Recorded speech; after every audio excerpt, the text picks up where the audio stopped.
새로운 하루를 여는 고사리 아침 기도의 새로 고침이 현재 마태복음 14장까지 끝났습니다. 마치 학교에서 교과서 진도 나가듯 14장까지 마쳤는데요. 그러면 자연스럽게 그 다음 장인 15장으로 넘어가는 게 일반적일 것입니다. 그런데 이 14장을 그냥 넘어가지 못하도록 저를 사로잡는 매우 특별한 키워드 2개를 발견했습니다. 이미 새로 고침을 통해서 기도 제목으로 함께 나누기도 했는데요. 하나는 오늘 본문 16절 너희가 주라 이고요. 또 하나는 28절 물 위로 오라 입니다. 즉 주라와 오라 입니다. 오늘 제목이에요. 주라 그리고 오라. 그런데 문제가 하나 있습니다. 오늘 본문에서 예수님은 베드로에게 믿음이 작은 자야 라고 부르십니다. 믿음이 작은 자야 라고 부르세요. 혹시 이 말을 들으실 때 어떤 생각이 드시나요?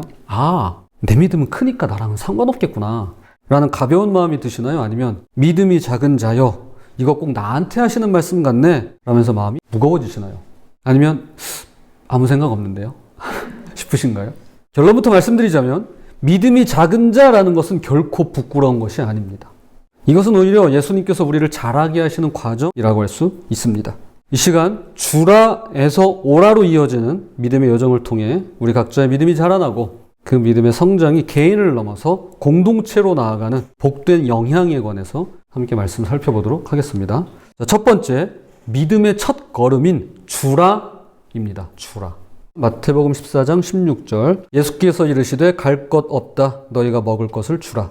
아무것도 없는 빈들입니다. 그리고 해 저물어 가는 시간대입니다. 그것도 여자와 어린아이를 제외한 남자만 5,000명이라고 기록되어 있습니다. 그러니 최소 10,000명이 넘는 사람들 앞에서 예수님은 너희가 주라고 말씀하십니다. 너희가 줘라. 이 말을 들은 제자들이 얼마나 황당했을까요? 얼마나 당혹스러웠을까요? 네? 네? 왜 저한테 그러세요? 어떤 분은 이렇게 생각할 수도 있을 겁니다. 이미 3년 가까이 예수님과 함께 다녀서 여러 기적들을 목격했는데도 제자들 수준이 그 정도밖에 안 되네 라고 말이죠. 그런데 여기서 우리가 놓치기 쉬운 중요한 진리가 있습니다. 믿음은 단번에 완성되는 게 아니라는 것입니다. 제자들도 우리와 똑같이 한 걸음 한 걸음 배워가며 자랐던 자들입니다. 여러분, 한 걸음이 중요합니다. 오늘 그 한 걸음을 내딛는 게 중요합니다. 오늘 내딛지 않으면 글쎄 내일은 내딛을 수 있을까요? 그럴 수 있을 거예요. 그런데 그렇지 않을 수도 있어요. 오늘 내딛는 게 굉장히 중요합니다. 그 유명한 신화 있죠. 환상 같은 거 있잖아요. 나는 내일부터 다이어트 할 거야. 믿음은 단번에 완성되는 게 아니라는 겁니다. 제자들도 우리와 똑같이 한 걸음 한 걸음 배워가며 자랐던 자들입니다. 너희가 주라는 말씀 앞에서 제자들이 보인 반응을 보세요. 마태복음 14장 17절입니다. 제자들이 이르되 여기 우리에게 있는 것은 떡 5개와 물고기 2마리 뿐이니이다. 솔직한 고백이죠. 부족함을 인정하고 있습니다. 여러분 생각해 보세요. 상식적으로 생각해 보자고요. 10,000명이 모였어요. 아니요, 5,000명이라고 할게요. 그냥 남자만 모였다고 합시다. 떡 5개와 물고기 2마리로 가능합니까? 가당키나 합니까 이게? 이건 말도 안 되는 거예요. 하지만 솔직한 고백이에요. 부족함을 인정하고 있습니다. 저는 이것이 바로 믿음의 첫걸음이라고 보는 것입니다. 이게 첫걸음이에요, 이게. 우리 중에도 이런 경험이 있을 것 같습니다. 주님께서 우리더러 너가 해라, 너가 섬겨라, 너가 나누어라고 하실 때가 있습니다. 물론 정반대인 경우도 있습니다. 내가 이걸 왜 해? 내가 왜 섬겨야 되는데? 내가 왜 나눠줘야 되는데? 라고 말이죠. 그러나 이와 똑같은 방식으로 너가 하렴, 너가 나누어 주렴, 너가 섬기렴 이라는 마음의 소리가 들릴 때가 있습니다. 그러면 주님, 저에게는 이것밖에 없는데요? 라며 나의 부족함을 인정하는 것, 이것이 바로 믿음의 첫걸음입니다. 훗날 베드로가 성전 미문에서 구걸하던 안진뱅이를 만났을 때도 이와 똑같은 고백을 했더랬습니다. 사도행전 3장 6절입니다. 베드로가 이르되 은과 금은 내게 없거니와 내게 있는 이것을 내게 주노니 나사렛 예수 그리스도의 이름으로 일어나 걸으라 하고, 베드로는 그날 이후로 배웠던 것입니다. 없는 것에 집중하지 말고 내게 있는 것에 집중하는 법을 말이죠. 그리고 비록 작은 것일지라도 진심으로 드릴 때 하나님께서 놀라운 일을 행하신다는 것을 말이죠.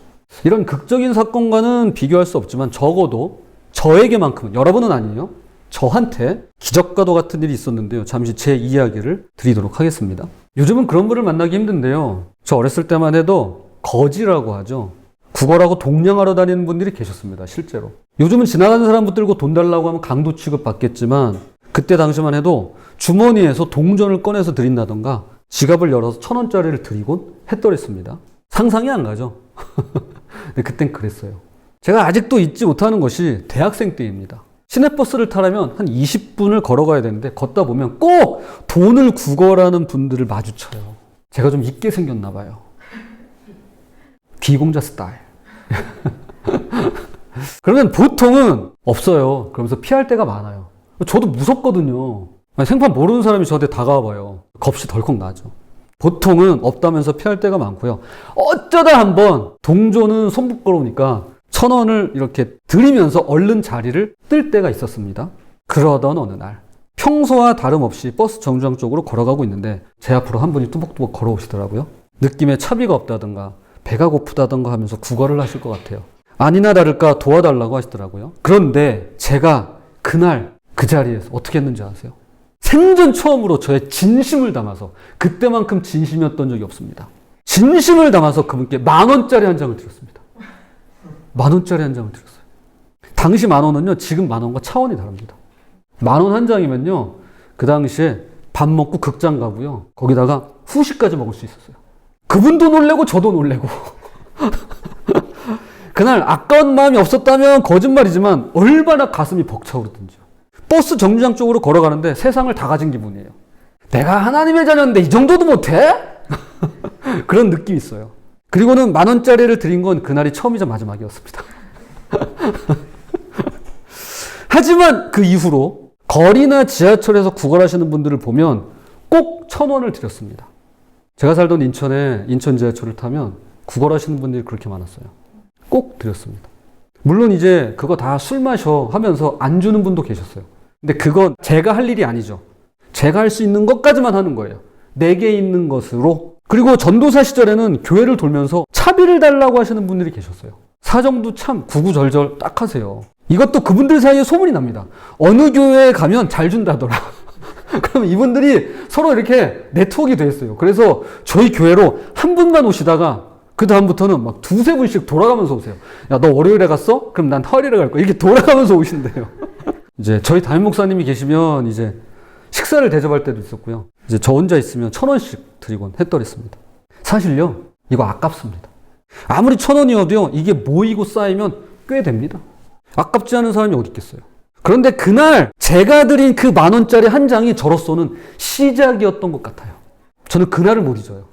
그것도 훈련이라면 훈련이라고 생각합니다. 그것이 계기가 돼서 저 같은 인간이, 저는 저라는 인간을 알아요. 저 같은 인간이 누군가에게 무언가를 조금이나마 나눌 수 있는 사람으로 변할 수 있었던 것 같습니다. 저로서는 이거야말로 기적입니다.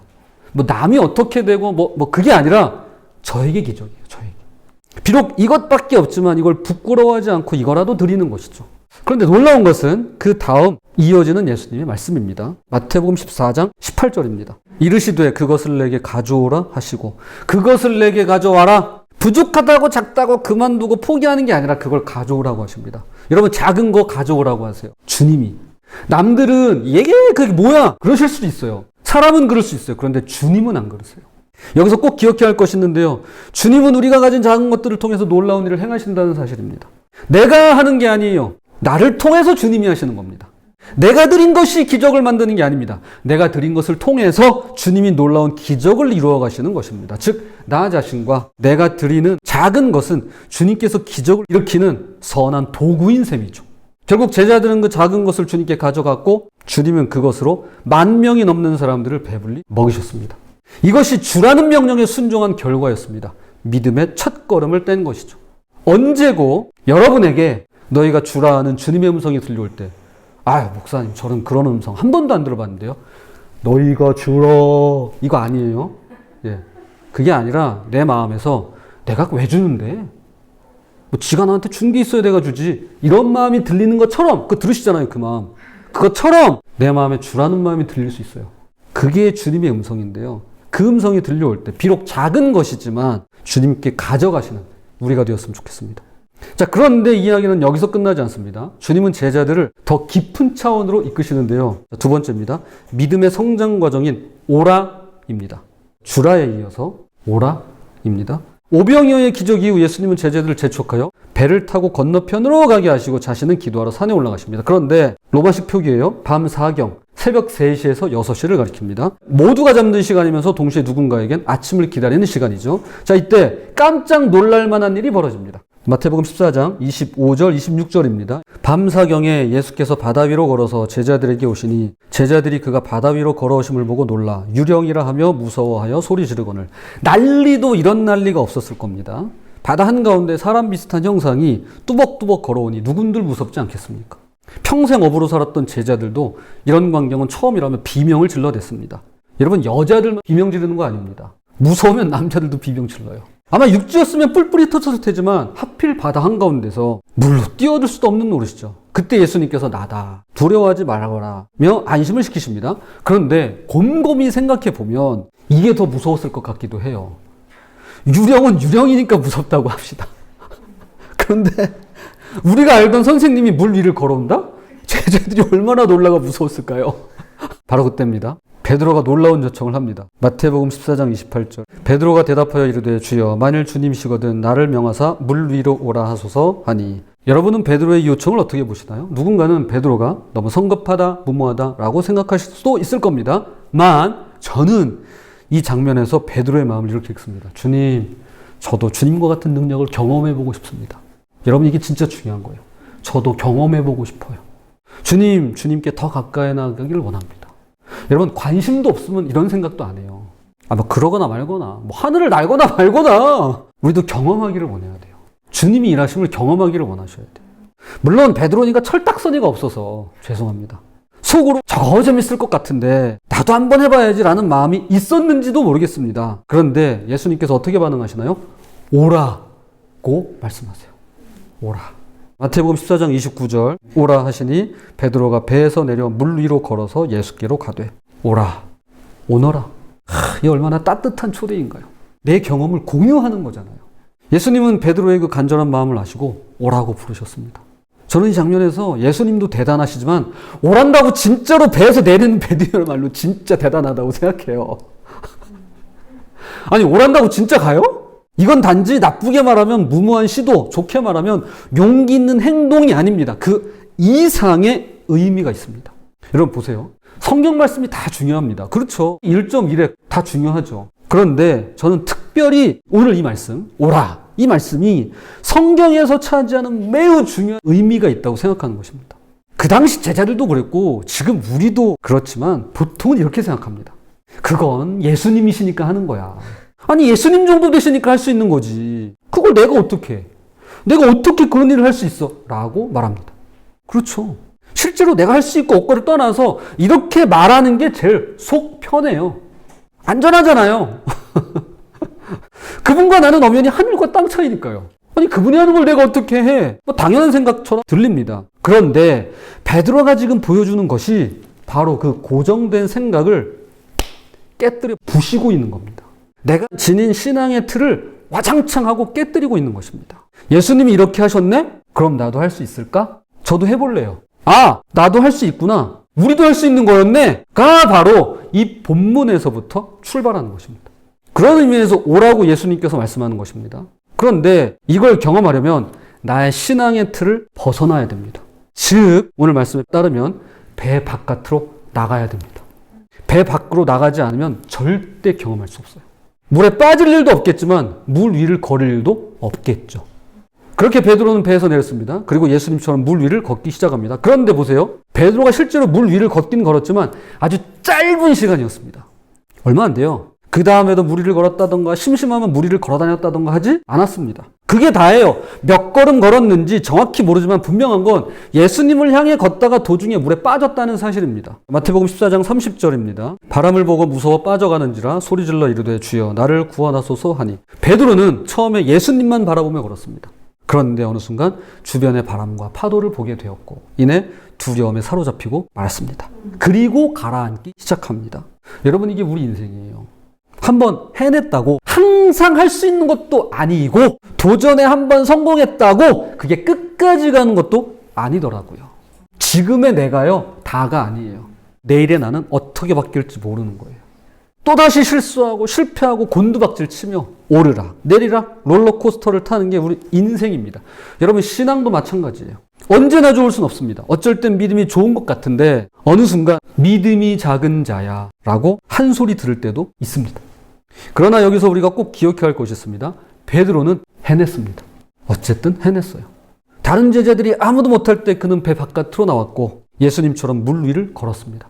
불과 몇 걸음 안 된다 하더라도 혹여나 한두 걸음밖에 되지 않는다 할지라도 그는 예수님을 따라 물 위를 걸은 최초이자 마지막 사람이 되었습니다. 정말이지 위대한 일을 해낸 것만큼은 틀림없습니다. 이게 전해지는 비법이긴 한데 물 위를 걷는 법이 있긴 하더라고요. 제가 살짝 알려드릴까요? 이렇게 하시면 돼요. 일단 왼발을 내딛으세요. 그리고 빠지기 전에 오른발을 내딛는 거예요. 그 다음 오른발이 빠지기 전에 왼발을 내딛는 거예요. 그렇게 하시면 물 위를 걸어갈 수 있다는 그런 전설 같은 이야기가 있습니다. 그리고 그 후의 일은 너무나 잘 알고 있습니다. 결국 물에 빠져들어가자 베드로는 주여 나를 구원하소서 라며 소리쳤고 예수님께서 그 즉시 손을 내밀어 그를 붙잡아 주십니다. 그리고 이렇게 말씀하십니다. 마태복음 14장 31절 예수께서 즉시 손을 내밀어 그를 붙잡으시며 이르시되 믿음이 작은 자여 왜 의심하였느냐 하시고 자 여기 믿음이 작은 자여 라고 말씀하십니다. 예수님께서 베드로를 심하게 꾸짖어 주시는 걸까요? 또는 정말로 베드로가 믿음이 작은 자로 여겨지실까요?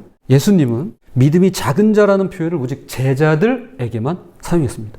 실제로 믿음이 없는 사람들에게는 사용조차 하지 않으셨습니다. 자, 이게 뭘 의미하는 걸까요? 저는 마치 부모가 걸음마를 배우는 아이에게 괜찮아, 잘하고 있어, 다시 일어서서 해보자 라고 격려하는 것처럼 보입니다. 너희에게는 믿음이 있어, 다만 그 믿음이 더 자라나야만 한단다 라고 말씀하시는 것 같습니다. 주님은 절대로 그분의 자녀를 포기하지 않으십니다. 우리의 믿음이 아무리 작더라도 주님은 그것을 일으켜 세우십니다. 자라나게 하십니다. 우리가 거부해서 안 될 수는 있을지 몰라요. 그러나 주님은 그 일을 이루어 가시겠답니다. 신앙의 위기 상황을 묘사할 때 쓰이는 단어 중에 고장난 믿음이란 말이 있습니다. broken faith. 믿음은 믿음인데 문제가 생긴 거죠. 이것은 고장났다고 버리는 것이 아니라 고쳐서 다시 사용하는 것처럼 이 깨어짐을 통해 하나님의 은혜와 회복을 경험하는 것입니다. 즉 예수님께서 우리의 작은 믿음을 고치시고 자라게 하시는 분임을 말해줍니다. 이제 베드로를 붙잡아 주신 예수님께서 함께 배에 오르자 바람이 그치는데요. 그 배에 탔던 제자들을 통해 또 한 번 놀라게 되는 광경이 펼쳐집니다. 사실 배 밖으로 나간 것도 베드로 혼자고요. 물 위를 걸은 것도 베드로 뿐입니다. 그런데 좀 더 넓은 관점에서 바라보면 베드로만이 경험을 한 것이 아님을 알게 되는데요. 배에 있던 모든 제자들이 함께 목격했고 함께 경배했다 라는 사실입니다. 즉 개인의 신앙 경험이 개인으로만 멈추지 않고요. 전체 공동체로 확산되고 있음을 알게 됩니다. 마태복음 14장 32절 33절입니다. 배에 함께 오름에 바람이 그치는지라 배에 있는 사람들이 예수께 절하며 이르되 진실로 하나님의 아들이로소이다 하더라. 즉 한 사람이 보여주는 믿음의 모험이 전체 공동체의 믿음을 성장시키고 있음을 알게 됩니다. 이것이 바로 믿음이 자라나는 아름다운 성장이 아니고 무엇이겠습니까? 개인으로서 믿음의 성장은 결코 혼자만의 일로 끝나지 않는데요. 그것은 언제나 주변 사람들에게 영향을 미치고 공동체 전체의 믿음을 자라나게 할 수 있는 것입니다. 교회 여러분, 우리 각자의 믿음이 비록 작을지라도 그 믿음을 가지고 오라고 하시는 주님의 음성에 응답할 때 그것은 우리 개인만이 아니라 가정, 직장, 학교, 이 사회 그리고 우리 고사리 교회 전체에 복된 영향을 미치게 될 것입니다. 물론 베드로처럼 실패할 수 있습니다. 그런데 주님은요, 실패 대신에 그 찰나의 믿음과 몇 걸음 안 되는 순종의 발걸음에 더 주목하십니다. 뿐만 아니라 언제나 실패하는 우리를 주님은 포기하지 않으시며 붙잡으시며 자라나게 하십니다.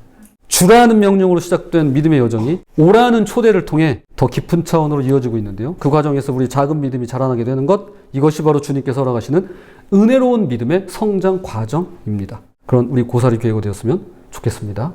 자, 이제 말씀의 결론을 뵙겠습니다. 말씀의 결론을 들으면 다 들은 겁니다. 너무 감사합니다. 지금으로부터 8년 전, 2017년 가을입니다. 작은 시골교회 목사님들에게 미국 방문의 기회를 주는 ILP, I Love Pastor라는 프로그램에 지원한 일이 있습니다. 감사하게도 비행기 티켓값만 가지고 생전 처음 8박 9일간의 일정으로 USA, 아메리카에 방문한 일이 있었는데요. 하루는 미국의 3대 협곡으로 알려진 그랜드 캐년, 브라이스 캐년, 또 시온 캐년, 자이언트 캐년이라고 하는데요. 이곳을 방문하기 위해 대형 버스에 올랐습니다. 그때 차량 대절부터 물심양면으로 섬겨주신 어느 여집사님께서 출발하시기 전에 잠깐 차에 올라서 간증을 나눠주셨습니다. 미국에서의 삶이 녹록치 않지만 한국에 계신 목사님들을 이렇게 섬길 수 있어서 너무 감사하다며 최근에 사업이 어려워지면서 크게 낙심이 찾아왔고 더 이상 목사님들을 도울 수 없겠다고 생각했다는 것입니다.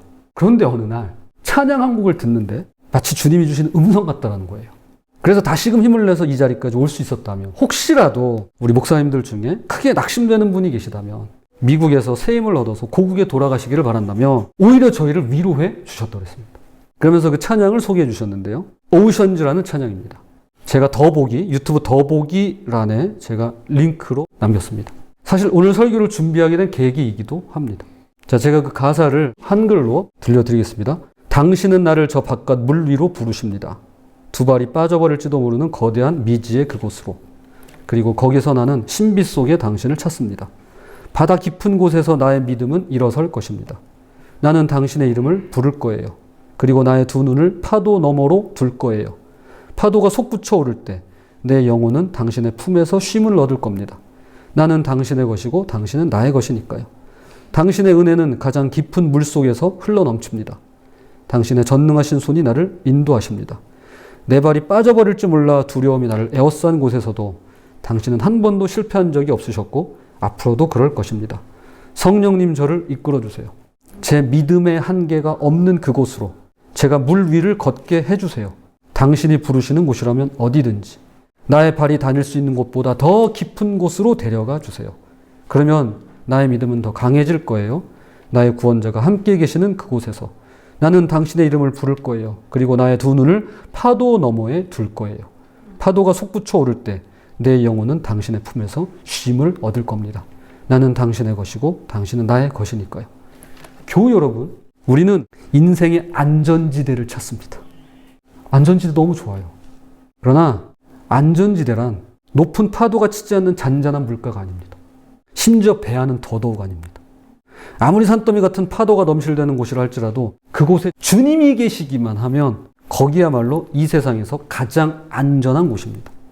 그래서 가장 위험한 곳은 주님이 계시지 않는 곳이며 가장 안전한 곳은 주님이 계시는 곳입니다. 그런데 가만히 생각해 보면 주님이 계시지 않는 곳이 있나요? 없습니다. 무소부재라는 말처럼 이론적으로는 어디에나 계십니다. 그런데 우리의 문제는 실제로 나와 함께 계시는 주님을 바라보는 대신에 현실적으로 나를 집어삼킬 듯한 파도, 또 내가 빨려 들어갈 것만 같은 검은 바다에 시선을 빼앗겨버리고 맙니다. 그래서 주님을 바라보지 못합니다. 마치 믿음의 발걸음을 성공적으로 내디딘 베드로가 예수님에게서 시선을 거두었을 때 바람을 보고 무서워하면서 물속으로 빠져들어간 것처럼 말이죠. 혹시 우리 중에 믿음이 작은 자여 라는 주님의 음성이 마치 나에게 하시는 말처럼 들리는 분이 계시다면 주님은 오늘 믿음의 여정으로 우리를 부르십니다. 그리고 더 깊은 믿음의 세계로 초대하십니다. 이렇게요. 주라 그리고 오라고 말이죠.